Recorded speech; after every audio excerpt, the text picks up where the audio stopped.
Hello everyone, we're back again.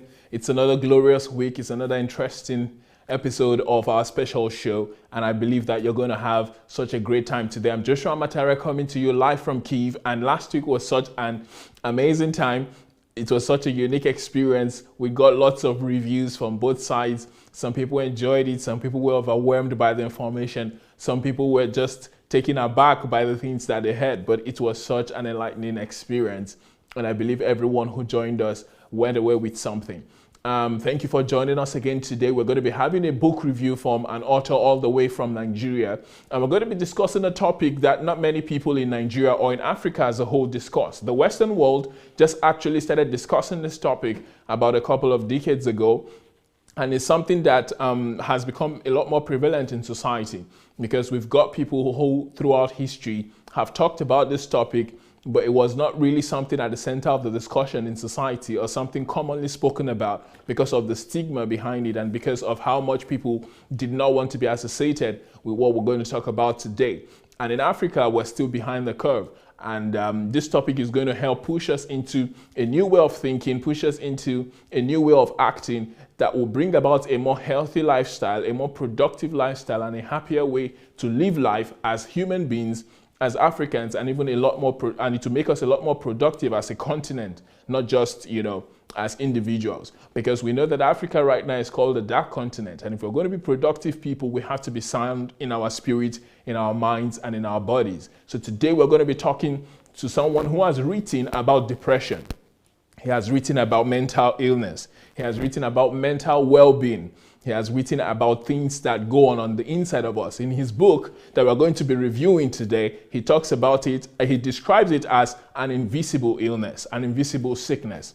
And that's something that every single person needs to be interested in because it's either going to happen to you or it's going to happen to somebody who you know. It's unavoidable. All throughout our lives, we're going to fall sick at one point or the other in our bodies. And also, our minds are going to get attacked because as human beings, it is unavoidable. Now, you're going to come under pressure. You're going to come under attacks. Your emotions are going to be strained. Your mind is going to be put under enormous pressure due to the circumstances and situations of life. And depression is an outcome of some of these things. And we're going to be discussing at length today of how to deal with depression. We're going to be discussing how to avoid suicide because we will see in the statistics that suicide is on the rise, especially in this COVID-19 period. A lot of people are taking their lives because they cannot handle their mental illness. They cannot handle depression. There's a stigma behind it. A lot of people want to ignore it. A lot of people want to pray it away. A lot of people want to act like, it is an incurable sickness, and it has led to a lot of lives being lost, both young and old. In fact, 25%, I saw this from the book, 25% of high school kids every year contemplate suicide. Now, we're not talking about people who are adults. We're talking about kids. These are people who should have no care in the world. They're already contemplating suicide, and many have gone ahead to commit suicide. And we're going to be tackling this problem because in the Nigerian society, we're once a happy society, but right now we're becoming a lot more depressed because of the problems that we're facing and because a lot of people don't know how to deal with depression and mental health issues and stress and what have you. So our author today is going to be breaking things down for us. He's got this fantastic book and it's something that every one of us should get. Please share this link on YouTube. You can get the link on Facebook. You can get the link. Share it with your friends because every single one of them has a mental challenge that you're going to face or that they're facing at this time, or they have a friend who is facing these problems. And this segment today might just be the saving grace that they need, and it to help point them in the right direction. I know of a lot of friends who say, oh, I knew this person and I thought they were fine. I just knew that they were facing some depression and I didn't know that it was that bad until they committed suicide. So instead of regretting later that you could have done something to help, please help someone today by sharing this video so that they can listen to the things that we're going to say. And I believe that it's going to help to change their lives. So without much further ado, please welcome with me our guest all the way from Nigeria, David Oyeleye. Hello, David. Welcome to the show. Thank you, Pastor Josh.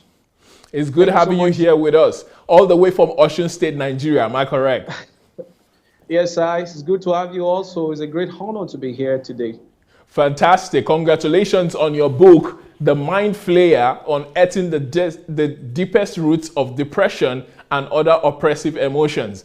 Now, Yeah, thank you very much, sir. yeah, congratulations on writing such a book. And I saw DS's forward in the book, and he said some things that were very profound and true, in the sense that a lot of people don't talk about depression in Nigeria. It's not something that we even care about. And in the That's Western true. world, it's just in the past few decades that people have even come into, the cognizance, or have been able to accept, like I said in my opening monologue, that depression is a real issue. So can you just tell us briefly, before you even tell us about yourself, tell us how you came across this issue of depression? Is this something you dealt with personally? Because one thing I noticed from the book is that you didn't talk a lot about yourself. You're focused on the topic. So let's get to meet the author before we go on to the subject of the book. So what is it that turned you on to this issue of depression? Because it's not something that is common in the Nigerian society right now. Actually, I'm surprised myself that I'm writing a book like this, Okay. because I've never even thought about it of writing such a book like this. In fact, I've written books before this time that have not been published, about 4 to 5 of them.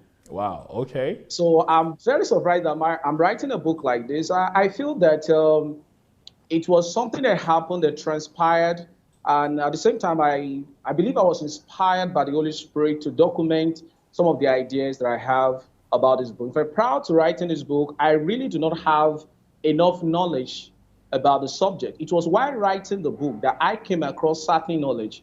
In fact, as a matter of fact, when I started writing the book, I was trying to write a book that's going to be read by both unbelievers and believers. But it was while I was writing, I found out that you really cannot deal with the issue if you want to also make it, make unbelievers, to be able to read. I discovered that there are some truth that will be left out. So that was the reason why I just made it a Christian material. So somebody committed suicide around me. I was supposed to have a leaders meeting where I pastor a small group in school then. So we had series of cases on the internet, reading on the internet, people committing suicide just because of their academic result. And I felt like, why is the government not talking about it? In fact, why is the church not talking about it? So those questions just led me to write a book. As I visited the person in the hospital, and I felt so sad for the person, that why would someone think of taking their lives?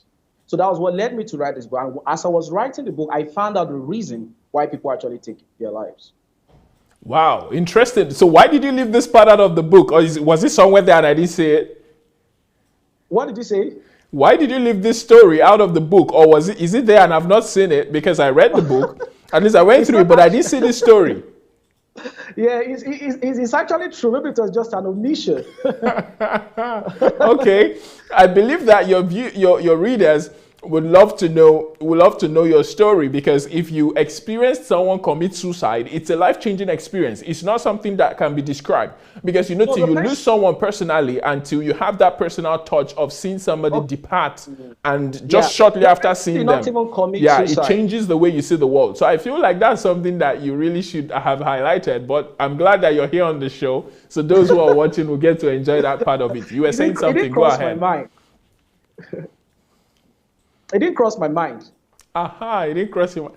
Oh, well, welcome to the DSA show. Here we take things a little bit further. So maybe next time you should try to involve us in your book writing process, so that we can help you with some ideas that would help to boost the quality of the book. But all around, it is a fantastic book. So please, before we go into the subject of depression, just give us a little background about yourself. Who are you?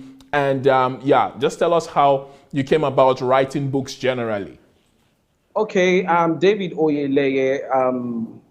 I'm a son of a pastor, so I have a Christian background, and I love to teach. I've always loved to teach. I've been moving from school since when I was young, teaching young people, teenagers, secondary school students, and in fact, at some point, some people thought that probably I was an evangelist, and it was later on I found out that I'm not an evangelist. I'm called to be a teacher. So I love teaching, I love to communicate, and I love to empower people. So basically, everything I do with my life is actually to empower people, to see people live productive life, to live purposeful life. That's basically what I do. So I love writing. I think it started about 8 years ago, thereabout. So while reading, I will discover that this author did not explain this, did not explain. So I usually see books inside a book. When I'm reading a book, I will see like 10 potential books in the book. So I'm like, why did this author actually, talk about this? And I think that one of the things that actually led me to writing books was I was, reading Dr. Miles Monroe's material. I love Dr. Miles Monroe material. So I'll read, and I will ask question that how could someone be so intelligent and versatile like this, Dr. Miles Monroe? So it led me to discovering myself. I talk about purpose a lot, and I feel that that's one of the things I'm called to do, to help empower people to lead a purpose-driven life. So in fact, when I was in the part one in the university, I wrote a list of books that I was going to write, although I can't see the title of those books again because I lost the phone. I was using a Curve 7 BlackBerry then. That is a long time ago. So I just wrote the list of, I had no idea about what was going to be the content of the book, but I just knew that this guy, you're going to write books someday. So I wrote all the titles. There were about 40 to 50 books then. So as we speak, I have about 4 to 5 books. One has been published, and I think, and also, meeting with DSA and reading these books, when I got to know about him on the internet, I was so surprised. I was so shocked that his first book I read was Money Won't Make You Rich. That book has changed my life forever. And Church Shift, and so many other books. Stop Working for Uncle Sam, and so many other books like that. That there is a fantastic book that DSA has written. I was even shocked when I was going through his profile and I found out that DSA has written over 400 books. Yep. I was like, he wants to get to 1,000 every day. So I think that was what led me to write the book, and that's just a brief description about myself. I'm a simple person. I love to teach, so you can call me a teacher. I also empower people with leadership and management skills. So I organize leadership and management events here in Nigeria. Okay, that's fantastic. We're happy that at least we have people who are willing to write, because Nigeria is not a country that is known for a lot of reading, talk less of writing. So we're happy that we have young authors who are willing to put themselves out there and research these ideas and put them in a very coherent way so that the rest of us can read and understand and also get into the know of this subject. So yes, the Mind Flayer, how did you come about such a topic? What exactly does the Mind Flayer mean? Well, it's actually a long story, and I know people always ask me this question. Well, actually, I only have the idea of the book, but I think I'm not always good with titles. Okay. So if I've had series of titles before coming across this one, there was a time I even titled it, I think, Prison Break. It sounded so funny, like, are you trying to be another Michael Scofield? So I talked with some of my friends, and there was this young lady that I mentored that actually suggested, I told her the idea of the book, that I want a title that captured the whole essence. The book is not just about depression. It's all about, it's about emotions generally. But I think depression is just one of the prevalent emotions that was discussed. So when she told me that title, so I went online. I think it was lifted from a movie, I think Stranger Things. It was a creature that manipulates people's mind and, make them do what they don't want to do. So I feel that that's a good title for the book. So it's actually a title from a movie, Stranger Things, although I've not seen the movie up to now. Okay. So it's someone's idea. Interesting. So what does the word flayer mean? The word flayer actually means to control someone, to manipulate someone, let's put it this way, is to control someone against someone's decision. Something you don't want to do, you find yourself doing it. All right. So it's like a mind control thing. Oppression. Okay. So it's like a mind control thing, an influence thing. Yes. Influence. Yes. All right. A Fantastic. negative influence. Great. So your book says unearthing the deepest roots of depression. So can you give us some facts about depression and some of the facts that you have found that are the root cause? Because every single person is going to be depressed at one point or the other in their lives. I don't think anybody is going to get through life just being happy, jolly and hey. There's going to come a time that depression is going to hit. But some people last longer in it, that it takes its toll more on some people than others. And that's why we've been able to have, we're having the problems that we're having these days, which is suicide, which is alcoholism. In fact, they are called diseases of despair, because the moment depression sets in, a lot of things follow, which is drug addiction, alcoholism, and different kinds of, things that lead to destruction. So please just give us in a nutshell some of the root causes that you found that bring about depression. All right.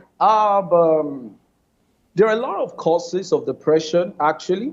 I believe that this section will not be enough for us to look at them all. But one of the fundamental cause of depression is inability to control our thoughts.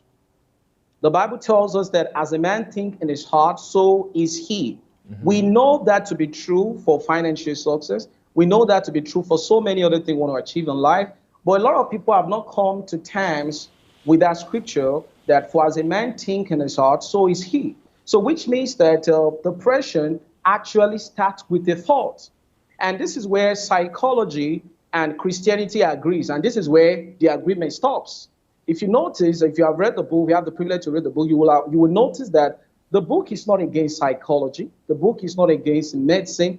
In fact, I drew some, facts, some information, some knowledge from the field of psychology and medicine. So the book is not anti-psychology, neither is it anti-medicine. But one thing I found out that the psychologists, medicine, Christianity, we all agree that our thoughts is the foundation of our wellness. It's the foundation of our prosperity. Prosperity in the spirit, prosperity in the soul, prosperity in the body, even prosperity in our emotions. So our thoughts is one of the major foundation. So we cannot effectively deal with any problem until we address it in our heart. And that's the reason for the title, The Mind Flayer. The Bible tells us that we should guard our heart with all diligence, for out of it are issues of life. One version says, this is where life starts. So our thoughts, which leads to our emotions. Now, what we need to understand is that our emotion is the voice of our thoughts. Your emotion tells you the kind of thoughts that is flowing through your heart. So your emotion is just telling you what is wrong with you. So your emotion is not what is really wrong with you. Your emotion is just telling you what is wrong with you. The fact that you have symptoms of headache does not mean you already have headache. It's just telling you that these are the symptoms associated with headache. So not able to control our thoughts, and which is also influenced by what we expose ourselves to. One of the reasons why depression is so prevalent today is because of social media. There are times you're just surfing on the internet and you just read something that just makes you sad. And that's why we see a lot of suicidal attempts, suicidal cases, depression here and there, just because of what people see on the internet. And another thing is the fact that our thought is based on our words. Our thought is based on our words. How do I mean? The things you say, the things that affect your thought. And the things that you hear, which is also words, are the things that affect your heart. And that's why the Bible tells us that faith comes by hearing, and hearing by the word of God. If faith comes by hearing, it's the same way fear comes. If faith comes by hearing, it's the same way sorrow comes. So everything that happens to us is based on the things that we've heard. And that's why when you go back to Genesis chapter 2, thereabout, when Adam was tempted, Adam and Eve now tempted by the devil. The first thing that the devil asked Eve was that, as God said, because faith is based on what God said, and fear is based on what the devil has said or on what somebody else has said. So majorly our thoughts, our emotions are the major reason for depression. There are many other reasons, but I don't want to go into that now because of time. So our thoughts and emotions are the major reason why people are depressed. All right, that's great. How can people tell if they're depressed? What are some of the pointers that you can give to people that will make them know if they're depressed? Because most people who are depressed don't know they're depressed, especially Absolutely. within the Nigerian community or African community, where the issue of mental health or psychology is not spoken about commonly. So we need to be able to know what depression looks like and how people can self-diagnose if they have depression before now looking for a solution. Because without knowing you have a problem, it's going to be hard for you to chase a solution. That's true. The first thing I would like to say is this, which is in the first, I think the introduction of the book, where I wrote about some untold truths about depression. Number one, you need to understand that depression is not a special disease. Depression is just like another headache. Depression is just like another malaria. When people have malaria, they don't think they have issues. They just simply visit a medical doctor. But when people are depressed, they think they have a special sickness, and because people associate depression with being mad. So when someone tells you, for instance, I'm depressed, you will look at the person as though the person is mad. And that's one of the reasons people who are depressed are not bold enough to tell another person that they are depressed. If I have malaria, I will not have any problem telling my friends that, oh, I have malaria, I have headache. In fact, some are not even, even if you have HIV, you are bold enough to tell someone you have HIV or you have a sickle cell problem. But when it comes to emotional problem, mental health problem, people just keep to themselves. And I believe it's because of the devil. The devil is trying to destroy people because one of the ways you can easily destroy a man is through is in their emotions, and that's the area that the enemy viciously and constantly attack in our emotions. The devil is not attacking your clothes. The devil doesn't mind if you change your clothes. The devil doesn't mind if you change your dress. It doesn't mind if you change your address. In fact, it doesn't mind if you change your church. As long as you don't change your mind, the devil has no problem with you. But the moment you want to change your mind, that's when the devil comes after you. So the first thing is that depression is not a special disease that needs a special consultation. It's just like a normal disease. Just the only difference is that depression is not a physical disease, it's an emotional disease. So let's take it from there. No, I'm depressed, that doesn't mean I'm mad. The fact that man shares doesn't mean I'm mad. I'm not crazy. So you don't have to be insane to be depressed. It's not because you are crazy. So people need to know that you are not crazy. Don't see yourself as being crazy. And that's why, in fact, aside from even Christianity, you can walk up to a mental health specialist and tell them this is what we've been feeling. So that's the first part. Now, the other thing that you need to understand is I've distilled it to 3 areas for you to be able to diagnose if you are depressed or not, or maybe you're having the early symptoms of depression. Now, we need to understand that depression actually grows. It actually grows. We have all kinds of depression. I don't want to go into the terms now, not to bore people about the terminology, because what we really need is a solution, not big words and everything. They can find it when they get the book. They can find it when they get the book, so they can see the types of depression that we have and all of that. Now, once we have understand that depression is not a special problem that needs a special doctor to attend to you, then you can go ahead to deal with it. Another thing I almost forgot is the fact that you should not ignore the fact that you're depressed. Christians love to do this. You know, Christians love to deny problems. And in fact, the Bible says in the book of Mark, it said, you will say to this mountain. It didn't say you will ignore this mountain, because people think that once I'm living by faith, it means that I don't have problems. But faith is not the denial of adversity. Faith is confronting adversity with the integrity of God's word. So faith is not denying fact. Faith is not accepting fact as the truth. So it's a fact that you are depressed, but it's not true that you are depressed. It's two different things entirely. So the truth is that by his stripes we are healed. That's the truth. But the fact is that you are depressed. So now that I've accepted, because until people accept that they have problems, they cannot solve the problem. Any problem that you have not accepted that you have, you can't really do. In fact, have we noticed that when we visit a medical doctor, and even though a medical doctor can see the physical signs on your face and your body, they will not assume. They still want to diagnose exactly what is wrong with you. And people pay a lot of money just to know what is wrong with them. It's just that at this part of the world, we don't go for things like medical checkup because we can barely fend for ourselves. Normally, we are supposed to go for medical checkup. We are supposed to go for dental checkup. But is it the person that cannot afford a 3 square meal or triangle meal that will be able to go for checkup? So we need to understand that, okay, I have a problem. I have a problem, but I am not a problem. So after that, then you can now start dealing with the problem. Now, how do I know that I'm depressed? Number one, let's look at 3 areas: your thoughts, your emotions, and your relationship. Now, let me distill that relationship to 2. We have the vertical relationship and the horizontal relationship. Your vertical relationship is your relationship with God, while your horizontal relationship is your relationship with people. But when it comes to depression, it's even possible that some people claim to have healthy relationship with God. But one thing about depression is that even if you claim to have healthy relationship with God, you will not have healthy relationship with people. So check people who are depressed. They have relationship problems. And that's the reason why I wrote on the law of the 2.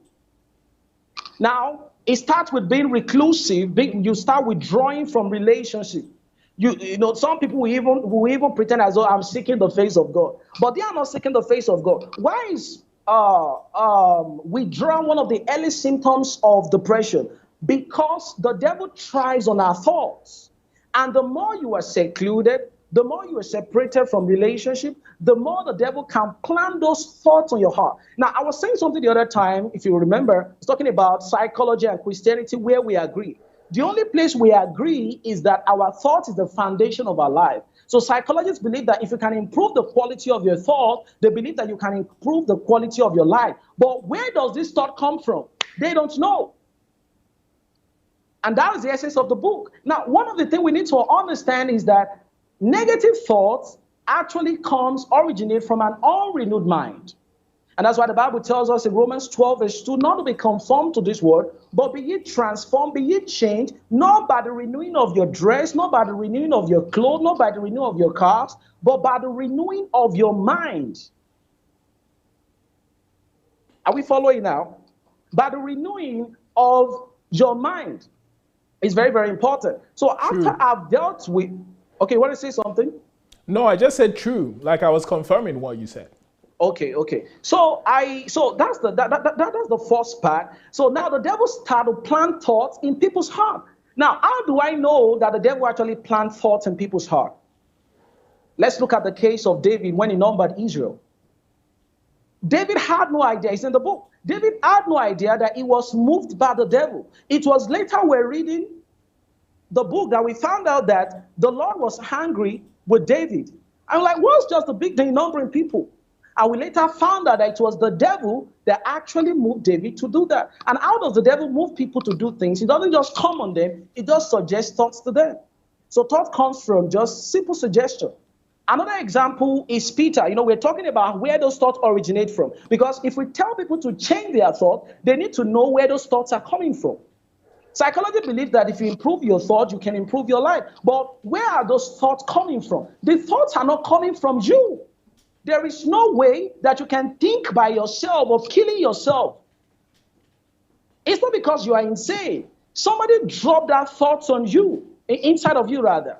So devil is the primary person, the principal person that suggests thoughts into people's heart. Now, look at when Jesus was about to die and he was telling disciples, and Peter rebuked Jesus that you are not going to die. You would think that Peter was doing positive confession, but he wasn't. Peter was going against the word of God. We wouldn't have known if Jesus had not confronted him. He said, "Get behind me, Satan." He didn't say, "Get behind me, Peter." So which means that Jesus was not referring to Peter. Jesus was confronting the influence of Satan on the thinking pattern of Peter. I'm sure Peter himself did not know he was influenced by the devil.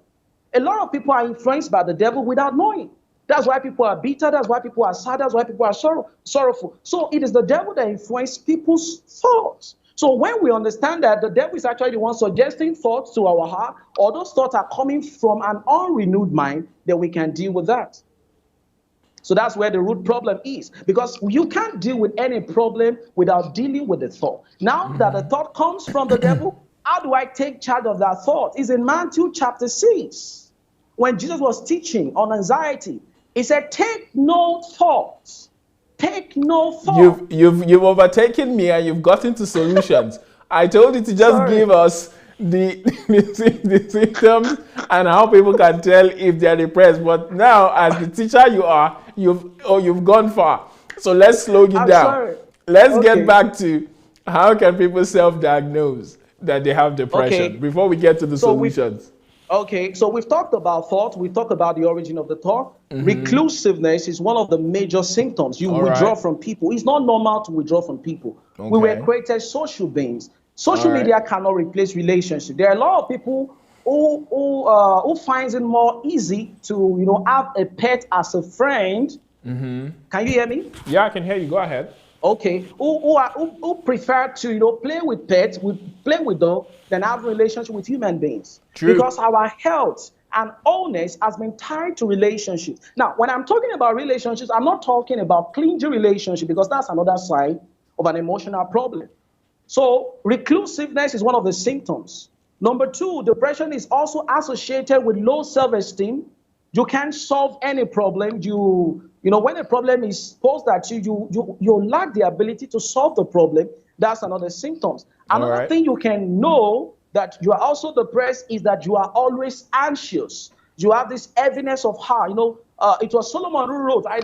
Solomon wrote about depression in Proverbs. He said in Proverbs 12 verse 25. He said, "Anxiety in a man's heart causes depression." So, which means that it is actually anxiety that is not called. We will always be anxious sometimes. But the problem with people is that they don't know how to arrest anxiety, and that's why Jesus talked on this subject. He talked on anxiety. So we don't know why a lot of people are not talking about this subject. So anxiety, you are always anxious. Anxiety is prophesying about the bad things that you don't want to happen. Did you notice the word I use? Prophesying about the bad things you don't want to happen. A lot of people will just be imagining bad things happening to them, being anxious of tomorrow. So another thing we need to also note is fear. If you're depressed, one thing that will be very prevalent is fear. And it will also lead to fear of death. When you start having that fear of death, now you're already helping the devil to bring about his mission to pass in your life. Because even Job said, what I have feared came upon me. It's not what God permitted. God did not permit all the things that happened to Job to happen to Job. He himself later reviewed and found out that the foundation of his problem was actually fear. He said, what I have feared the most have come upon me. So that's one of the reasons. So fear, lack of self-esteem, being reclusive, withdrawing from relationship are one of the things that people can actually know to diagnose their problems. All right. Problems. I can I add something to that? I believe that one of the things I've also noticed about people who are depressed is loss of passion for anything and loss of passion for life. Yeah, that's true. Yeah, they lose their passion for living. They lose interest in their jobs. Pleasurable activities. Yeah, go ahead. Like they lose their passion even in things that they have enjoyed before. True. Yeah, so that's they can't absolutely find something they can't find something that interests them. So the world is just like snake pick to them. So they find themselves not doing anything. Someone who was vibrant in the church before, finds church as boring. Even you love to play table tennis. You just hate everything. You just hate everything. Some people have problems sleeping. Some people have problems eating. Absolutely. It affects their sleeping habit also.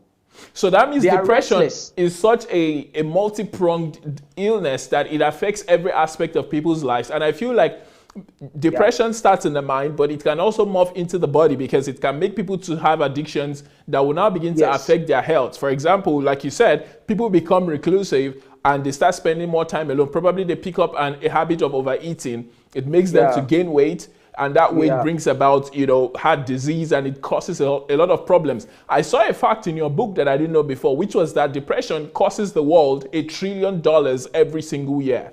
The problems of depression cost $1 trillion in the workforce, in the economy. Can you please break that down for us and make us understand how that is even possible? Because $1 trillion is a lot of money. That's more than Nigeria's GDP. So if that's something that is caused by depression alone, I think that's something we need to pay attention to. So make us understand how that's possible.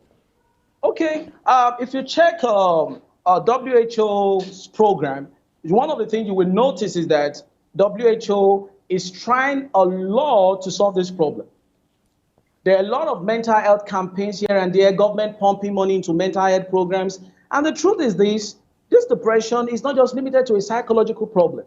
And that's one of the reasons no amount of, people buy antidepressant drugs may remove, the temporal, it may give you a temporary relief, but it can never solve the problem because the root is on the inside. And the drugs that you take can never change your thoughts. The drugs that you take will just suspend you from feeling in a certain way for some few minutes, just like this painkiller. It doesn't mean that the pain is not there. You are just not feeling it. So WHO has actually done a lot, spending a lot of money on mental health campaign and some other NGOs like that. And from the statistics, I've not done much to really read about it, how the nitty-gritty. But one thing I know is that government are spending a lot of money, especially World Health Organization is spending a lot of money on this particular. There are a lot of programs, a lot of seminars going on about depression. All right. I did some studies on that, and I saw that part of the things that causes that problem is, for example, the loss of finance when it comes to antidepressants. Like you said, the antidepressant industry is booming, especially during this COVID-19 period. The suicide rate is up, the depression rate is up, the alcoholism rate by double digits in almost all the Western countries and in almost every country of the world, actually. So it's a real pandemic right now, because in fact, people are saying, and people in the World Health Organization also backed this up, that they are trying to make sure that the cure does not become, or the solution does not become worse than the disease itself. Because what they're saying is people should stay at home, and in staying at home, they are becoming depressed. And in depression, they are beginning to die by killing themselves, by getting addicted. And now we have more people dying from depression, more people dying from seclusion than people who are dying from COVID-19. So it's now becoming a massive problem. And I believe that that's part of what is affecting the economy, because if somebody is depressed, they cannot work properly. Yeah, they can't. They will take a lot of sick days. Exactly. So when you take a lot of sick days, that takes a lot from your productivity. And when you're paying the pharmaceutical companies, you're losing your income, or you're losing part of your income to solving this problem of yours. By the time you're going to a shrink, you're losing a lot of things as well. And I believe that this lack of productivity that comes from depression, because like you said in your book, that without having a healthy mind, you cannot have healthy productivity. You cannot have a healthy life. And it's going to change everything about yourself. It will change your relationships, and it will just dumb down everything about you. So people who are depressed are costing not just themselves a lot of pain, but the people around them and the economy as a whole if they're part of the workforce. So I think that is something that we need to pay attention to. And I love this book because when I came back from Nigeria, I was in Nigeria a couple of years ago.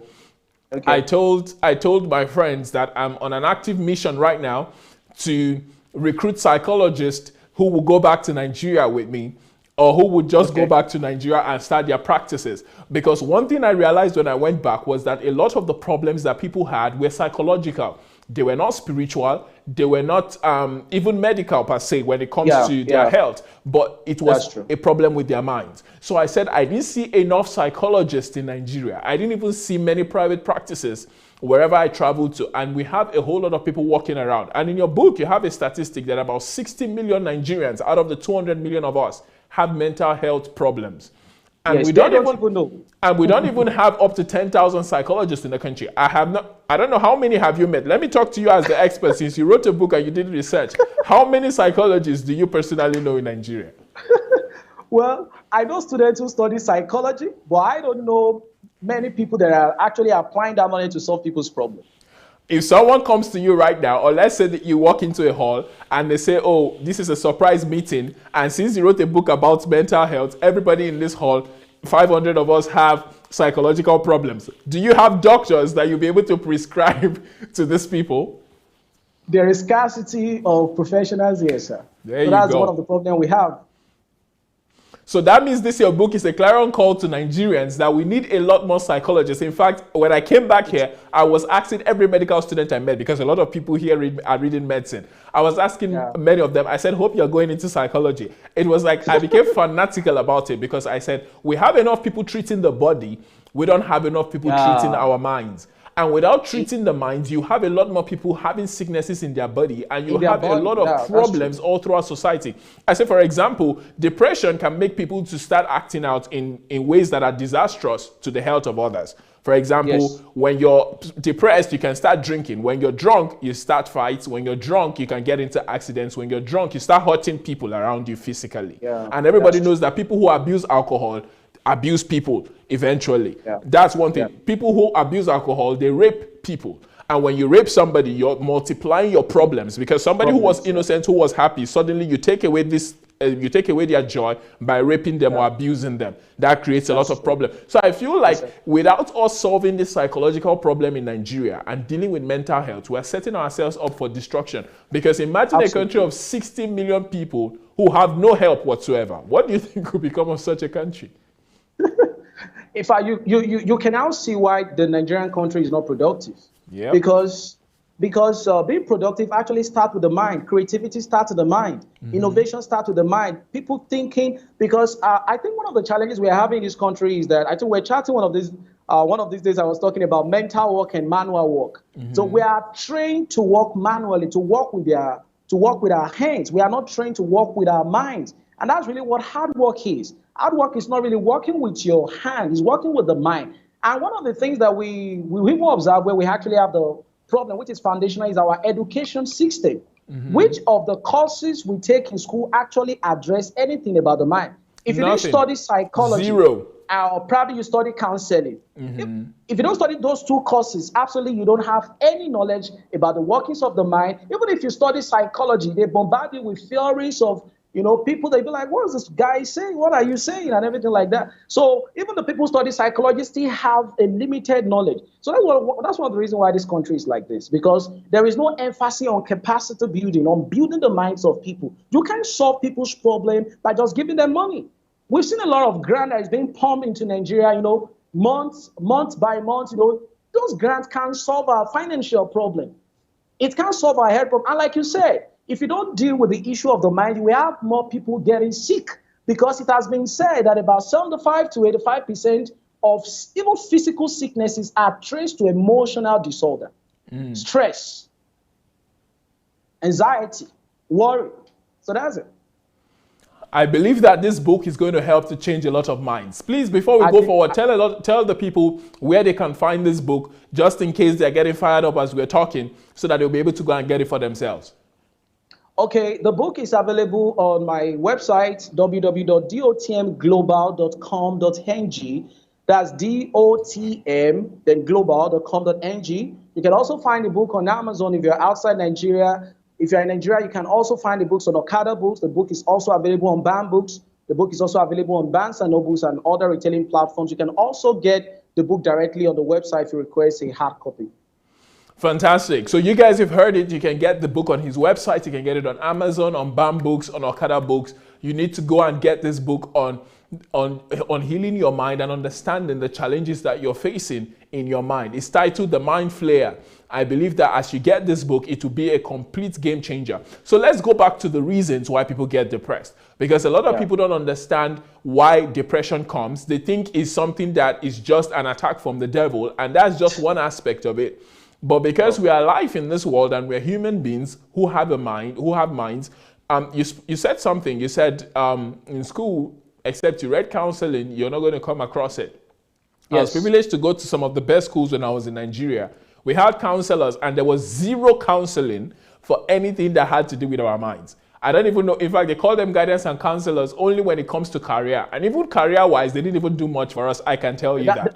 How much more other schools? So we have people who, for example, lose their parents, and there's no counseling for them because these people have suffered an emotional trauma that needs to be handled or that needs to be taken care of. And there's nobody to put them through how to solve that problem. We have people also who go through heartbreaks of different kinds. Young people who break up in relationships. When I was in university, a guy jumped from the 5th floor of our hostel because his girlfriend broke up with him. And I think much later, we saw a girl who did the same thing. So we don't have a lot of people who are helping to solve this problem. So can you tell us some of the things that can bring about depression and how people should be wary or should be alerted to some of these problems? Because when they see the symptoms, they should be able to know that, okay, this is the cause and this is what I should do thereafter. So please go ahead and tell us some of the causes. Okay. I didn't hear you properly. I said you should tell us the causes of depression. Okay, like we've talked about the little while we're talking. The fundamental cause of depression is anxiety.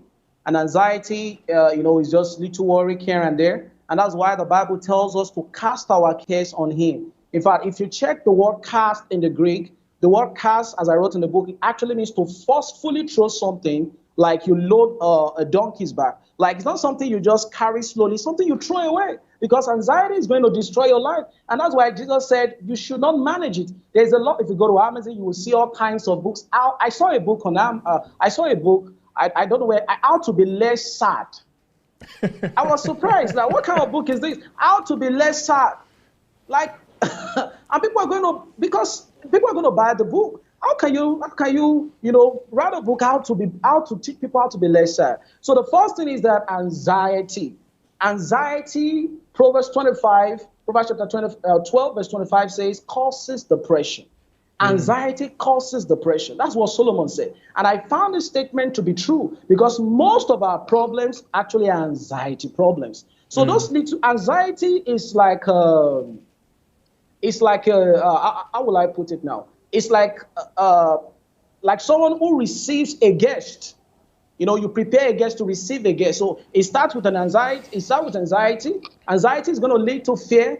Fear is going to paralyze your self-confidence. It's going to paralyze your fear. It's going to paralyze your life, rather, and other things like that. So when we deal with anxiety, and we cannot deal with anxiety without knowing the word, without having good relationship with the word. And what Jesus said was that take no thought, say. Now, anxiety comes really, really when you begin to alter some words. One of the things we must understand is this: our thought is a seed. Our thought is a seed. But how can we deal with this thoughts or with anxiety? Just picture anxiety as certain thoughts, worrying about tomorrow. Jesus tells us how to deal with it. He said, take no thought saying. So which means that when you take a thought of anxiety, you must have said something about your life. You must have said something about your condition. You must have been asking some unreasonable questions about your life. Why is this happening to you? Jesus says, don't say it. That's the first thing that we need to understand. He said, don't say it. I'm talking to Christians now. He says, don't say it. So once we have dealt with that, also, the next practical step, because one of the reasons why we can't really talk fully about the subject is that people have different peculiar causes associated with their problems. So some, it's not the devil. We might say that the devil suggests thought to people, but some is not the devil. Some is just that they don't have the capacity to they don't have the capacity to deal with the problem. Another thing that I have found out is that when the devil is going to destroy us, he attacks our identity. I've come to understand, sir, that most emotional problems are associated with low self-esteem. And that's why about 3 to 4 chapters of the book was dedicated to the subject of identity, to the subject of personality, and all of that. Until you deal with the foundational problem, which is your identity, you will never be able to exercise real dominion.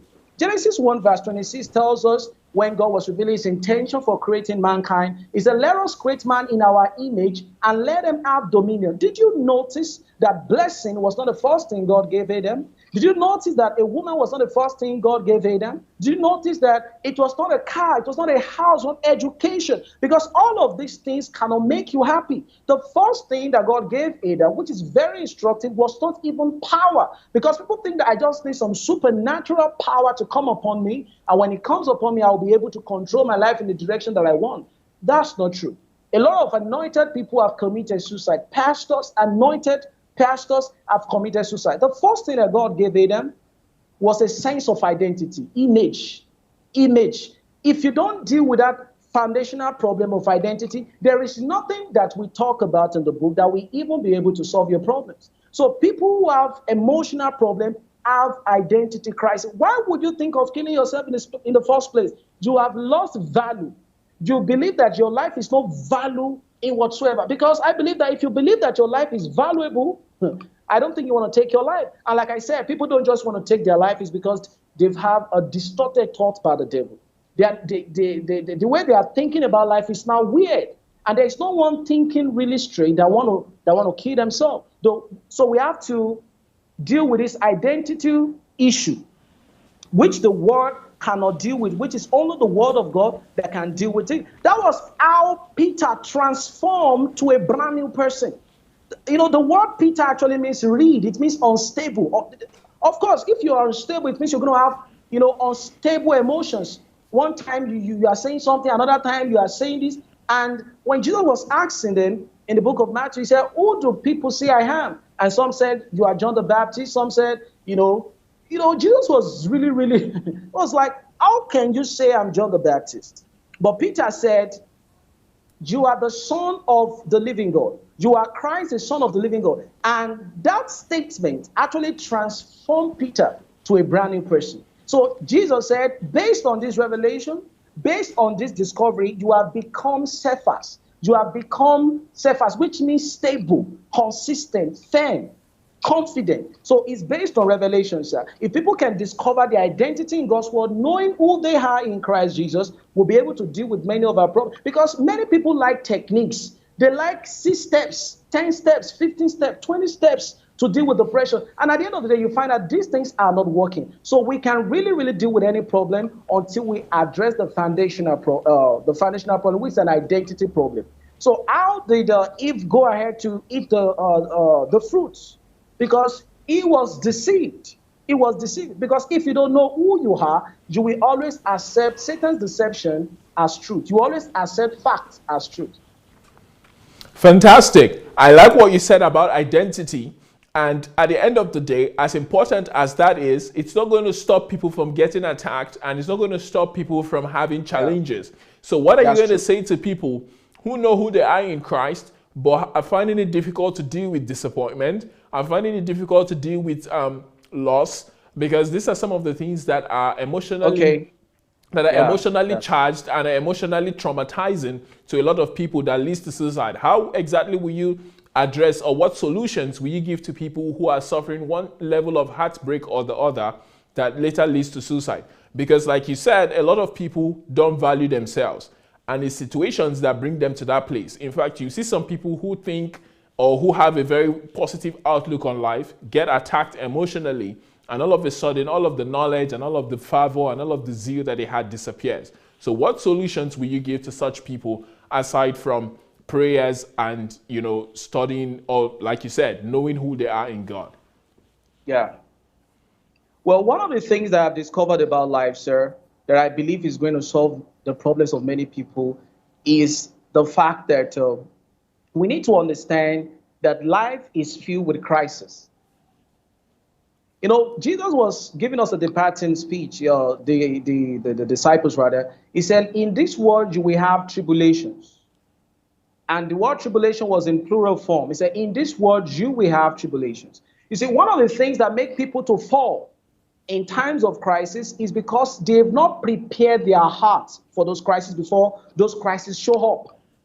Now, we might not be able to deal with specific problems because problems have different causes, and so different causes will actually lead to different solutions that you provide to people. Now, let's assume, for instance, you are in a relationship and you got a breakup. Now, the next thing you are doing is that you want to kill yourself. You're going to ask yourself that how has a loss of a relationship affect your general life? Now, I'm not trying to look like someone who is spiritual and who doesn't have emotions and everything like that, but people are not prepared for problems. He said, in this world you will have tribulation. Now, look at what the Bible says in the book of Proverbs. It says, if your day fail you in the day of adversity, it says your strength is small. It didn't say you don't have strength. It said your strength is small, because we need strength, inner strength, to be able to deal with the problem of life. There are times that it will look as if the word of God is not working for you. There are times that it look as if the devil is just all over. In fact, many times, do we know that the devil does not really have the time dealing with people specifically? This guy is busy with greater agenda. He's busy. So it's not like the devil is really, really, throwing everything at you. It's like the devil is facing me. I'm the one the devil is really, really dealing with at this point in life. We need to have this inner strength. We need to develop capacity. And, sir, one of the things that I've noticed about emotions is that people.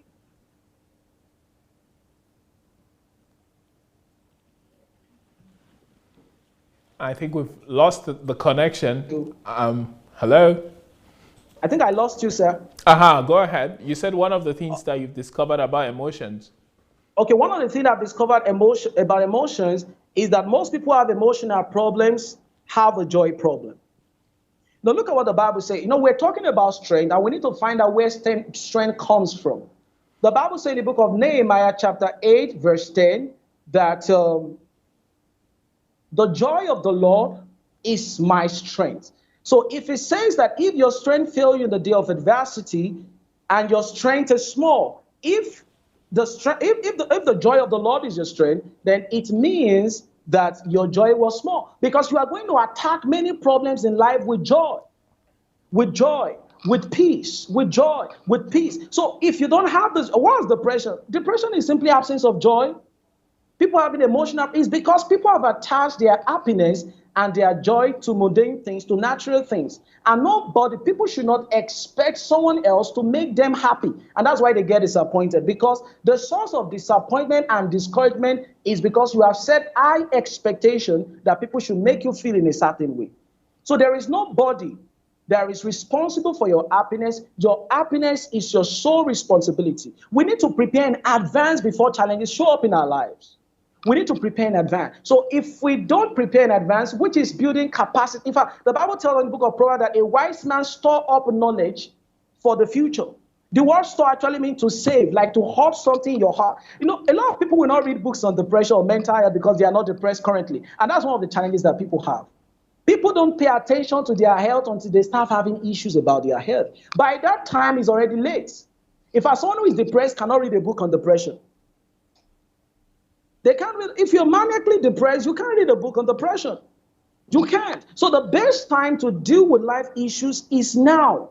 To deal with life is now. Preparing in advance for, for challenges about life. This is just my little advice for people. And there are other things also in the book that we actually help them. Fantastic. So you guys have heard it here. Prepare for the day of adversity because it's going to come. There is no way you're going to get through life without disappointments. There's no way you're going to get through life without loss. There's no way you're going to get through life without pain. And if you're not prepared for these things, it's going to be difficult for you to be able to handle them when they come. And one thing that I'm just going to add to what you said is when you have this emotional trauma or when you have this emotional pains, seek help.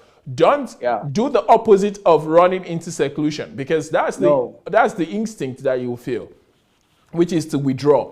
But I believe that we should always reach out to each other and we should try our best to seek help and to reach out and to see how best we can come out of that problem. Because if we allow ourselves to get overcome by sadness, to get overcome by sorrow, to get overcome by the situations and the circumstances of life, it's only going to end one way, which is in deep depression, and it's become a lot more difficult to get out of. What do you think about that? I didn't hear you properly, sir. What part did you hear? Hello? Hi, can you hear me? I can hear you now. I said, what parts did you hear so that I'll know where to start? Yes, you were talking about they get in the book. I think that's where I heard. No, you said some other things. I said that people need to seek help, and they should seek. They should do the opposite of running into seclusion when they have problems. So I said, what take would you have on that of people looking out for help instead of just saying, oh, I can get through this by myself? Because the book is one way that they can get help. Another way is by talking to people, is by engaging and refusing to allow themselves to be overwhelmed by the sorrow and the pain that they feel. Is that correct? That's correct, sir. Absolutely, sir. I agree with you, sir, that the first thing actually, the Bible says that you receive not because you do not ask. There's a lot of wisdom in asking for help. It is okay not to be okay, and it is okay to ask people for help. Like I said, we need to, another thing, in fact, I need to add to that is the fact that people need to be sensitive. People are ashamed that they are depressed, and they shouldn't be that they are depressed. In fact, there are times that I will see a lot of posts on social media, but because of the things that I've noticed, that I've known about depression, I know that even though this person is posting a very good picture, a lot of people will post motivational quote on their social media, and these guys are depressed. I actually know that this particular person is depressed. They are just trying to make up for the things that they don't have. So you are very, very right, sir. There is nothing wrong in seeing a mental health specialist. There is nothing wrong in seeking, seeking assistance. In fact, one of the things that we need to also pay attention to, that these days, there was a time that maybe counselors, you go to counselors for help and everything like that. These days, pastors have become the major counselors of people. So which means that pastors are the major ones now that people run to, spiritual leaders. And spiritual leaders are not well equipped on these subjects. So the only thing they tell you is that, study the word, confess the word, and that's all. So we need to also, make this a movement, empower people, take this message to people. Spiritual leaders being equipped how to help people deal with emotions. That people shouting in the church doesn't mean that everything is well with them. So not just people asking for help, are people even competent enough to solve people's problems? Because that's another challenge we are having. And we should also understand that the doctors can do their part, the psychologists can do their part, but they cannot also deal with certain problems. So spiritual leaders must come up and start addressing this issue. And one of the reasons why I believe we have so many issues is because we have not really taught on this subject for long, especially in the church. True. Yeah, like I told you, when I went to Nigeria, I saw that a lot of the people who I spoke to needed a psychologist, not necessarily a pastor. And I That's was true. like, some of these people, I would just send them to a psychologist instead of sitting down a couple of hours just listening to them, go through all of the things that they're going through. Because I have studied a little bit of psychology. It's something that I love. I like understanding the way people think, but I'm not Yeah. skilled in it. So I said, I would prefer to just send this person, because from the first 5-10 minutes, I can tell if somebody's problem is spiritual, it's psychological, it's Yeah. physical. That's So I true. said, if it's That's psychological, I would prefer to just give you the number of a psychologist, so that I can move you on to that person and you can start getting the professional help that you need. If it's spiritual, it's more of my field. If it's physical, I can give you the number of a doctor who will solve your That's health crisis and who will give you yes. medication to be able to get you out of your problems. So these things will help to break through and make us to be a lot more productive as human beings, and to save us time. Because without us saving time, we're wasting money, because time is life. We're wasting our That's lives, true. we're wasting time, we're wasting money, and that's how some of this $1 trillion loss comes about, because That's we true. are wasting time on the things that we're not supposed to waste time That's on, not, and we're not that's true. solving the problems like they should be solved. Because like you said, a lot of people are ill-equipped to Yeah. handle psychological problems in church. And Yes, then sir. when somebody comes with a psychological problem and you make it spiritual, that person will keep on being oppressed. When some They It's the will. same thing like when someone comes to church with an illness. Instead of going to the hospital, the pastor says, let's pray. And then you keep praying about this problem, and instead of the doctor solving it, eventually most of these people die. I was Yes, talking sorry, to... sir. Yeah, go Sorry to ahead. cut you in. Go ahead. Okay, sorry to cut in now. I think one of the issues we have as Christians is because we've not been able to balance medicine and Christianity, especially faith. We normally think that medicine is anti-faith. When people use drugs, we believe that it's because you don't believe in God's word, and everything like that. And that's one of the reasons why we're having a lot of problems. We don't know problems that are, if our pastors cannot design, we normally think that every problem is spiritual. That's why even in Africa, if you want to teach on finances, all they will keep saying is sowing seed. Sowing seed. As though sowing seed solves financial problems. So we don't talk about certain things. These people are not skilled. Now, you can acquire skills in the church. You can acquire how to make money in the church. You have to go outside there, learn how to make. You can learn driving in the church. You can learn tailoring in the church. You can learn business in the church. You have to go out there. So I believe that people who are skilled to handle certain issues should be given. Some of them are even Christian. Now, let's take for instance. If a psychologist is also a Christian, do you know the psychologist will be able to solve that problem more effectively than a psychologist who is not a Christian, because he knows that this problem is both a psychological problem and a medical. So people should know that our faith is not against medicine. It's against the devil. So we should not see doctors as, I don't know how Africans think. People don't want to go to the hospital. Doctors are not agents of darkness. They are not servants of the devil. They are here to help us. So we have to be bold enough. No matter how faith-filled you are, you have to be bold enough. If it's just to know what is wrong with you. There was a time I had an illness on my body. I'm a faith person. I'm a faith person. So I have this. When I got to the doctor, I was surprised when the doctor wrote the name of what was wrong with me. It was very long. I'm sure that it didn't contain the line. The length of the paper. The length of the paper. I was wondering that, are you telling me that this is wrong with me? Of course, the man said I should come back the following week. But now that I know what is wrong with me, I know that I don't necessarily have to go back to the doctor. This is not because I hate doctors. Now, I could use my faith to deal with that problem because I know what is wrong with me. So because the level of faith is based on knowledge, a lot of people are doing, they are doing what is wrong because they are not well equipped. So knowledge problem is actually one of the major problems in Africa, especially in the church in Africa. They will tell you to pray, to fast, to study the word. These things may need some other extra help. And we must also allow psychologists in the church, the counselors in the church, not just, we talk a lot about marriage. In Africa, we talk a lot about relationships. We talk a lot about money, sowing seed. We don't even talk about financial education. We talk about people giving and giving and giving. But the things that really destroy, this is one of the ways we know that some of these pastors don't even care about people. Because if you keep telling people to give, because the more they have, the more they will give. Why not empower them to have and they can give more? But they believe that if you give, you will have more. But that's not how it works. That's true. In fact, that's an entirely different topic, because if we delve into the way people are being taken advantage of in Africa when it comes to giving and when it comes to this whole money experience, it's completely something else. And like you said, you've read Money Will Make You Rich. You've read the Uncle Sam book. So understanding wealth creation is something that people need to have. And just giving is not a way to actually gaining wealth. You don't you don't become rich by giving. But that's the opposite of what is being taught in our churches. Sue you for that. Yeah. So you see, but that's what most Christians believe. If you ask an average Christian in Nigeria that how do you become rich, the first thing they will tell you, or the first couple of things they will tell you, is giving. And that is not the truth. That is not even in the top 10 things that you're supposed to do to gain wealth. At all. And sadly, these things are not being taught in church. And going back to psychology, this mental illness problem is not something that is being taught in church. Of course, they try when they say, don't worry, don't allow anxiety to take over your life. But just saying people shouldn't worry is not enough. There are tools that people need to be able to have, to be able to fend off worry, to be able to fend off anxiety, because these are natural results of things that would happen to people.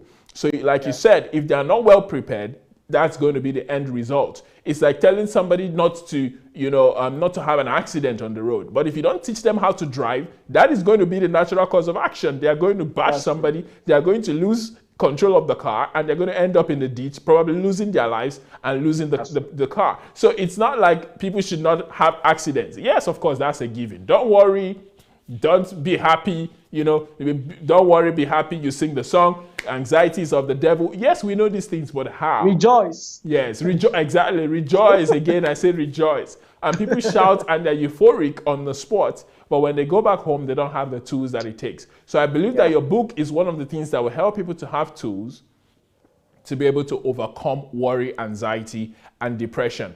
And I think it's going to go a long way to solve that problem in our Nigerian society, because like you said, there are 60 million people who are suffering from mental health problems. And of course, some of it is medical, like bipolar, like schizophrenia and the rest. That's the extreme part of it. But there are people who are just having basic depression based on the life challenges that they face and the fact that they don't have enough tools to handle it. So what message do you have for the Nigerian government when it comes to depression? For the government, I believe that we can't deal with any problem until we visit the education system. You see, most of the problems we have today is because people are not well equipped. Most of the things we learn in school are actually not the things that we need. I've always been talking about this, not just about mental health problems, so many other problems. Why would someone just decide to rape another person? It's not all the people that rape people that are influenced by the devil. Because in Africa, we normally we usually blame, every of our problems on the devil. And when you know the devil very well, you know that the devil is one of the most focused person on earth. He doesn't even have business in one of these, some of these petty things that we are saying. He has a bigger agenda. The devil has a bigger agenda. So it's not about anxiety and everything like that. So the government needs to invest more in education, invest more in psychology. In fact, do you know that some secondary schools don't have schools counselor?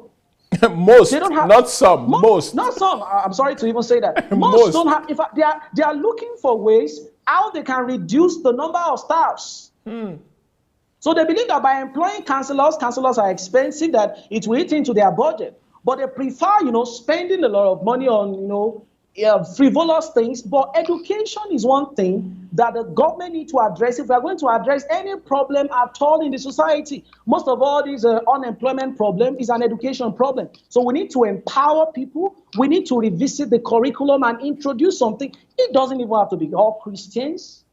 In fact, let me even take this matter a little bit further. Do you know that even Christian schools don't have this in their curriculum?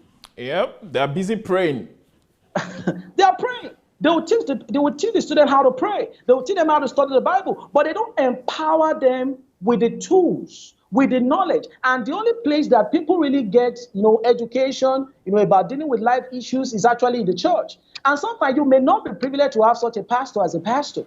Some are just teaching, some people will even go into teaching mystery of, most of the title, mystery of. This life is already mysterious. Why are you teaching on mystery? Yeah. So imagine that kind of a church that you attend. Everything people are learning about tabernacle today, tomorrow they are learning about 7 ounce. You can apply that to your life. So the church cannot, the church is not supposed to be the only one, the only institution that is saddled with that task. Even parents. How many parents have actually, for instance, you expect that parents will get this book for their, they don't even know about depression. You don't know when your child is depressed. A good parent, a good mom, a good father is supposed to be able to know. But how will you know if you have not read? In fact, some parents are depressed. So it has to start from the family education. And I need to say this, that parents are the premier mentor of their child. Now, the school is out of, the school is not currently home. Look at what has been happening to students all over the world. They are jobless because school is actually I believe, is the most important place that people get knowledge.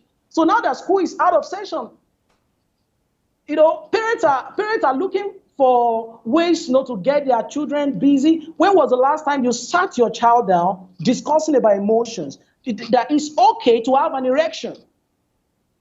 Talking to a young male child. But there are parents that will say that when a guy touch you, that's talking about a lady, you're going to get pregnant. That's poor education.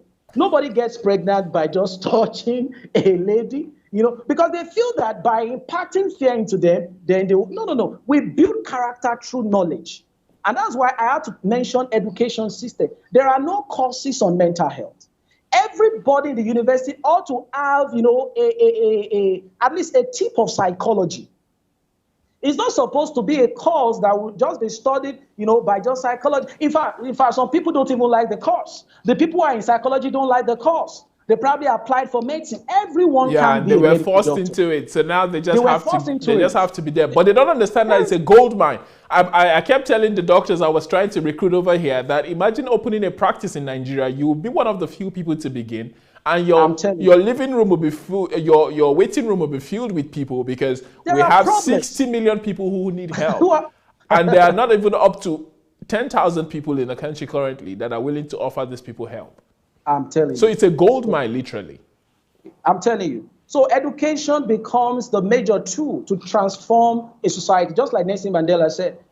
Education is if we don't teach them, from the grassroots, for instance, I thought about it, when I wrote the book, I said I was going to start organizing mental health campaign. It's not because I'm trying to be a mental health specialist. In fact, like I said, I'm surprised that I wrote the book. My area of interest is not even in mental health. It's in leadership, entrepreneurship, business development, and capacity building. But how can people come up with creative ideas if they have not been taught how to harness their emotions, profiting from their emotions and everything like that? But look at, even if you submit a proposal to schools, they don't care about it. They prefer teaching the student on arithmetic, on differentiation, integration. When you get to the real world and you are posed with problems, you will not be able to apply those knowledge of integration. You may be the best mathematician when you were in school, but when life, when life happens to you, you will know that you need more than maths to actually deal with life problems. There is no course on money in the university, no course on finances, even as an elective, nothing. So it tells you that the government needs to prioritize education. Any government that is going to solve this problem must prioritize it, just like you said, we have less than 10,000. If 60 million people are depressed, even if the 10,000 people are competent, they can't possibly solve the problem. Mm-hmm.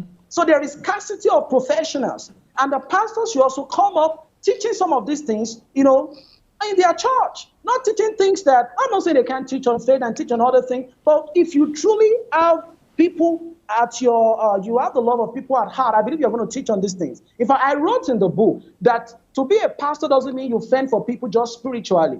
Man is a tripartite being. He's a spirit, he has a soul, he lives in a body. And you know that out of all those 3 compartments, the major area that we have problem with is in our emotions. And there is nothing being taught on that, even in the church.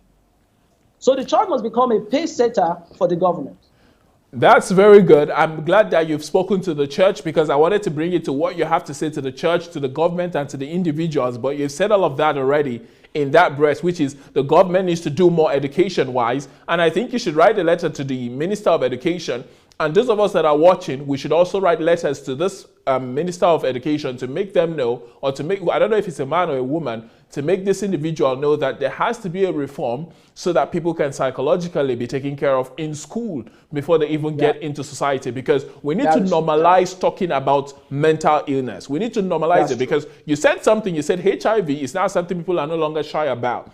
And that's because it was normalized. There was a campaign that was put out by the government, that was put out by individuals to normalize it and make people realize that HIV is not a death sentence anymore and it's something that can be treated. So I believe that talking about psychological problems, mental illness, emotional trauma is something that we need to normalize in society so that people will not feel like it's something they need to hide. Or they will not feel stigmatized by it and say, oh, if I have this problem, I need to hide it so that people will not laugh at me and stuff like that. They should see it as a normal part of life, like every other illness that can be solved. And then you spoke about the individual. You said you are starting a mental health campaign, and I believe everybody who is listening should do the same. Talk to people about their mental health. Talk to people about depression. When you see a kid behaving abnormally, don't immediately say it's the devil. Try to talk to them to find out what exactly is wrong. They might just be going through depression, because like the statistics from the World Health Organization says, every year, 25% of high school kids contemplate suicide. Now, it might be because they are not coping in class. It might be because they are being bullied. It might be because they are not able to deal with some of the challenges they are facing in school. So these are things that can be solved. It's not all about the devil. It's not all about spiritual attacks. Some of these things are just life. So I believe that every single person has an obligation to talk about mental health, to seek knowledge on mental health, and to, which is part of why we're here, which is buy this book, educate yourself. Prepare yourself, fortify yourself, because these challenges will come. They will either come to you as a person, or they will come to somebody close to you. It might come to your friend, it might come to your kid, it might come to your husband, it might come to your partner. So you cannot afford to just ignore it because it is coming. And then you spoke to the church. Pastors should start talking about mental health. They should start talking about things that have to do with the mental and the psychological well-being of their church. Because when you spiritualize everything and you ignore the soul and the minds of people, it will become a problem. I like one of the catchy phrases that you used in your book. You said, the heart of the matter is the matter of the heart. And I found that very catchy, and I said, yeah, this is very true, because a lot of people don't deal with the matters of the heart when it comes to what you do in your day-to-day life. They only use it as a faith tool, that, oh, every day you should tell yourself you're rich, you're prosperous, and all of that. But what happens when things don't go your way? What happens when there are disappointments? What happens when someone defrauds you? What happens when there's massive, emotional trauma that just happens out of the blue? Because most times you don't prepare for these things, and most times you don't expect them. So when they happen, they are so traumatic that people don't know what to do. So I feel like on the personal, on the governmental, and on the educational level, even on the church level, mental health has to be normalized and spoken about extensively, so that we can have a more, productive society, a more productive and happy society. What do you say? Let me add something to what you just said, sir. Yeah, go ahead. Okay. Let's take secondary school as an example. For instance, one of the ways we know that lack of finance is not a legitimate reason for contemplating suicide. Why would high school students contemplate suicide? Now, I was going to drive at something. Now, does the government actually have any scheme or program initiative of empowering teachers? I know that we have counseling as a field of study. And even the field of study is still not well respected. Even if you tell people you are studying counseling in the school, it will be like it's for dumb people. And actually, there are a lot of dumb people there, actually. That's another problem. So people think that, but when you... that's because they are being pushed into it. It's not people who are going into it informed and loving it and wanting to make an impact through it. Yeah, if you tell people you are studying education in school, be like, dumb people. Education is for dumb people. And they don't know that the problem that we have currently in society is actually an education problem. So I was going to drive at something about teachers. Now, the government trains, teachers in counseling, basic psychology. But what about the mathematics teacher? Because most teachers are not even close with their students. They are broke. So they don't even care about the student. Teaching is not just about mathematics. It's not just about physics. You see, these teachers must be, and I'm not talking about counselors now. I'm talking about even all teachers in secondary schools. They must be well equipped. They might not be, as sound as the professionals, like the counselors, like the psychologists, but they have the basic tool. And one of the ways you can really get knowledge fast is by reading. Is by reading. At least you know what to tell the students. Let's assume, let's take for instance, a student walk up to you, telling you about something. You should know. The students, people don't even know they are depressed. That's one major problem. They don't know that they are depressed. So how can they seek for help when they don't even know? There are some people that I have to tell. I don't tell them, directly that you are depressed. I just paint the whole picture to them so that they will get the message and everything like that. But I know that they are depressed because I've taken my time to study this, subject, and I find out that I can empower people. So teachers must be empowered by the government. We need to introduce this thing to the school system. An average teacher should know basic things about health, mental health especially, emotion, because that's when they can become, more productive. That's very true. Well, you're in Osun State, you can start with your Minister of Education over there and then write a letter to the federal government as well. I believe that that's going to go a long way to start the conversation on this matter, because if you write an open letter to the Education Secretary in your state and you write an open letter and you post it online and you send it to them individually, I think it will help people to begin the conversation on this mental health change. And I believe it will also spur other people to begin to think differently. Because I believe in Nigeria, we have a lot of people who are interested in psychology, but they don't know how to go about it. In society, it's not something that is respected. It's not something that is spoken about. So they need people like you to tell them, hey, this is something you can get into. This is something that is important. This is something that the government should prioritize. Because as much as we have doctors for the body, we need doctors for the mind. One is not better than the other. In fact, I believe that doctors for the mind are going to help with preventive care to make sure that you don't end up with the physical doctors giving you medication and giving you all of the help that comes from that is a ripple effect from the things that go on in your mind. Yeah. In fact, Pastor Joshua, if we can deal with most sicknesses in the mind, we are going to have fewer sicknesses in the body. I agree. Because the body is as strong as the mind.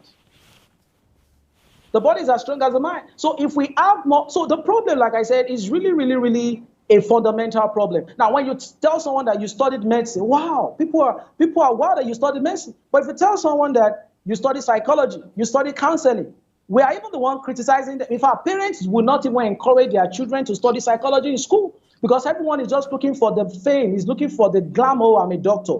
I'm this, I'm that, I'm an engineer. So those courses have been trivialized in the university that people don't want to come in for it. So people will prefer learning about teeth for 7 years. That's just in light term, and I'm sorry for dentists listening. But that's just on a light term mode. So we need to also empower people, encourage people. How do people know that these courses are good? Because they tell them. This secondary school, they don't even know if any course is good. When I was in secondary school, I chose medicine because that's what everybody was talking about. It was later I found out that I'm not really in this for this medicine thing. I later found out that all I want to do with my life is to teach. So all the years looking for medicine, applying for job, I should have gone to just study one basic education course and just get out of university. So I wasted my time looking for medicine. Thank God I didn't even get into medicine, because if I had studied medicine, I would have even dropped out from the faculty.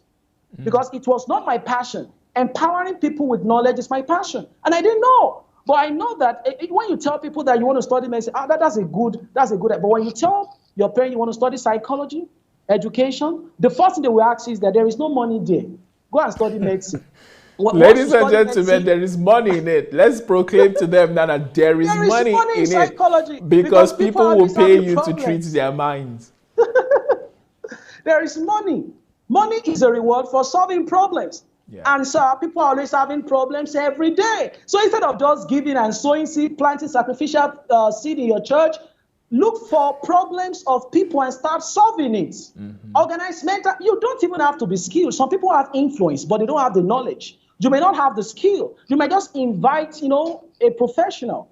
Organize. You are a school principal. That's a leverage for you.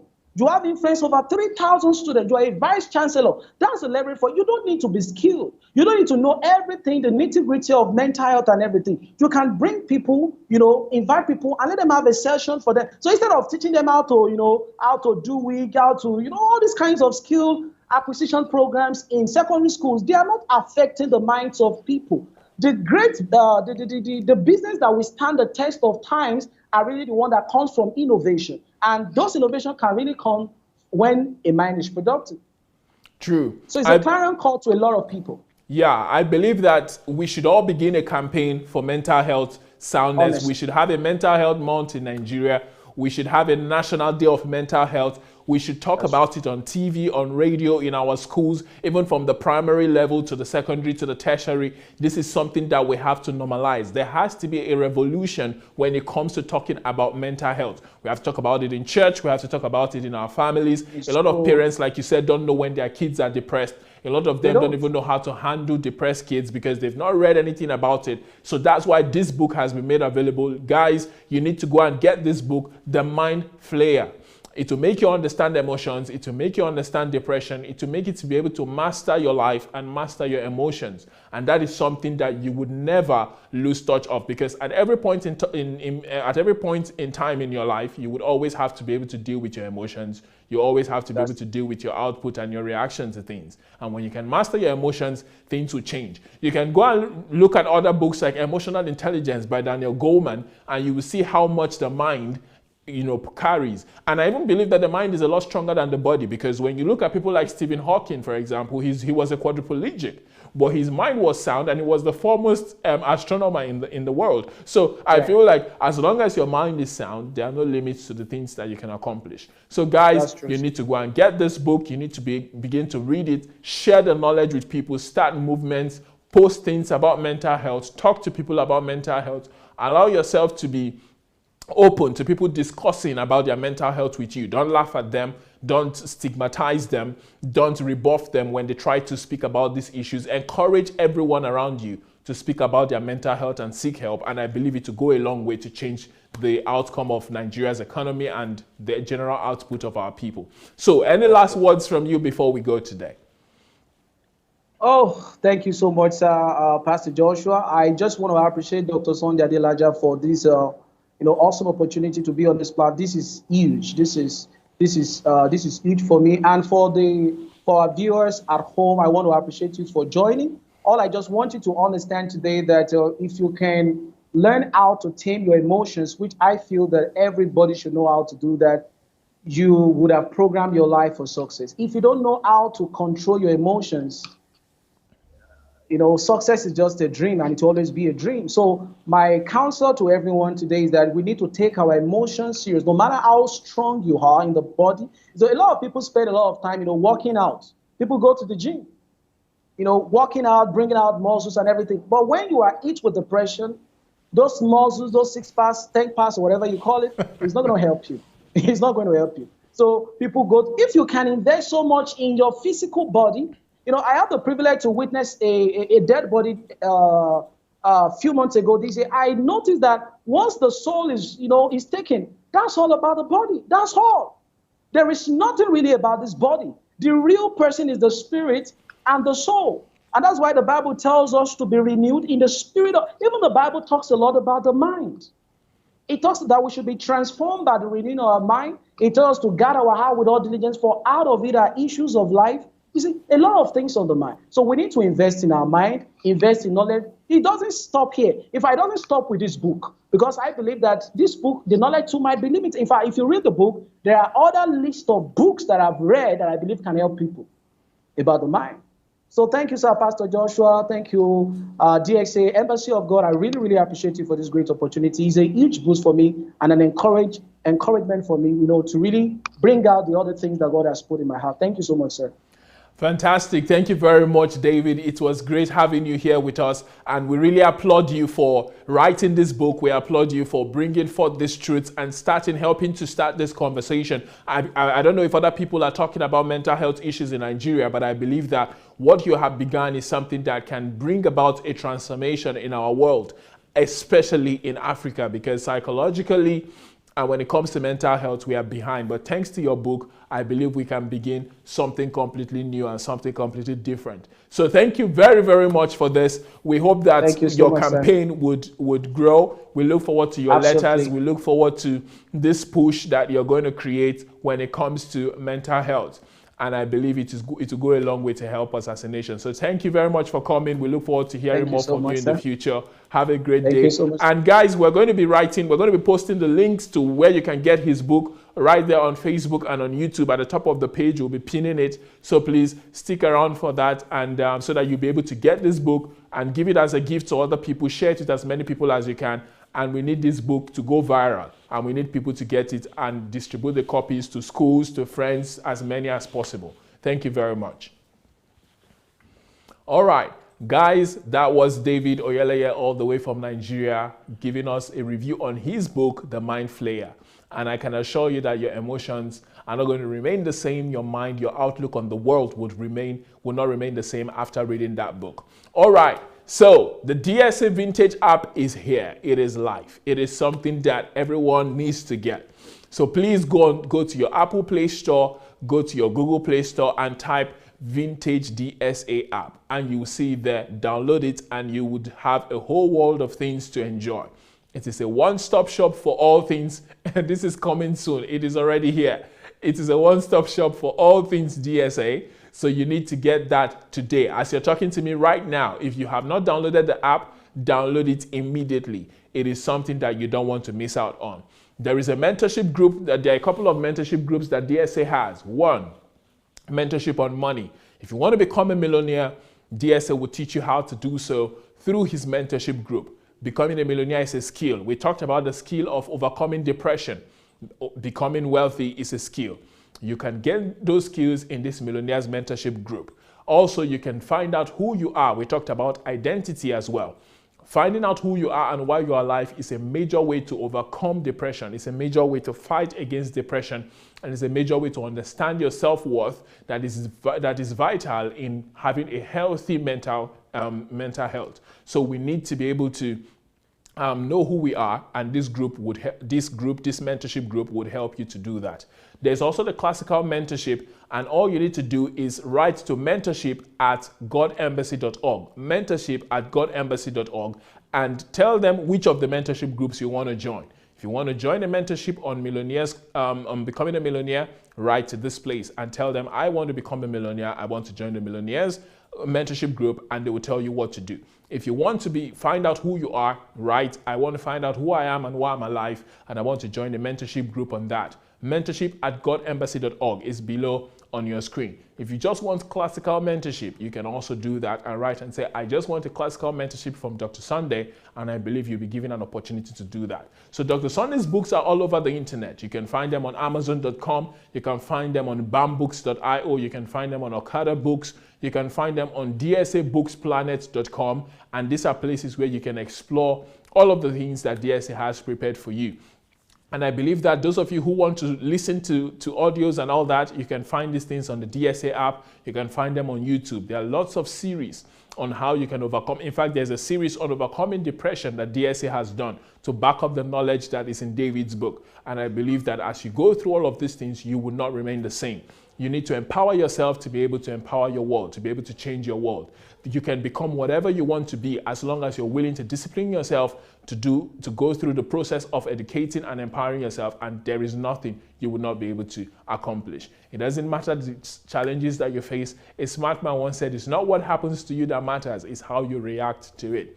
And your reactions will come from the knowledge you have. If you're feeling depressed today, there is hope. If you're feeling tired and weary about life, suicide is not the answer. You can become a solution to your world if you listen to these teachings by DSA. If you read these books like the one that David has written, there is hope. Lack of hope is one of the things that is destroying our world today. But we want to tell you here today that there is hope. Suicide is not the answer. There is packaged in you a solution for your world. All you have to do is give yourself a chance to explore the knowledge, to explore God, to explore the love that the world and that God has for you. And you will see that you will become a completely different person. Empowering yourself is not something that you need to do when the problem hits. You can do that before it comes. So this book is not for people who are depressed per se, but you need to fortify yourself in case and just for when you have emotional trauma, which is definitely going to come, except you live in heaven. And as long as we're on earth and we're human, these challenges will come. Jesus told the disciples, like David reminded us, he said, tribulations will come, but you have to be able to overcome them. He said, but be of good cheer, I have overcome the world. So it's a process. And I want you to know that no matter how depressed you feel, hopeless you feel today, there is hope for you. And you just need to reach out and we'll be able to help you. On DS's platform, you have lots of materials. David has this book, The Mind Flayer. These are tools that can help you to overcome depression. All right, so till next week, thank you very much for joining us. If you have any thoughts, please write it down. We'll be able to get back to you. If you have any questions, write them down. We'll read through the comments and respond to you as well. Thank you very much. Till next week. Bye for now.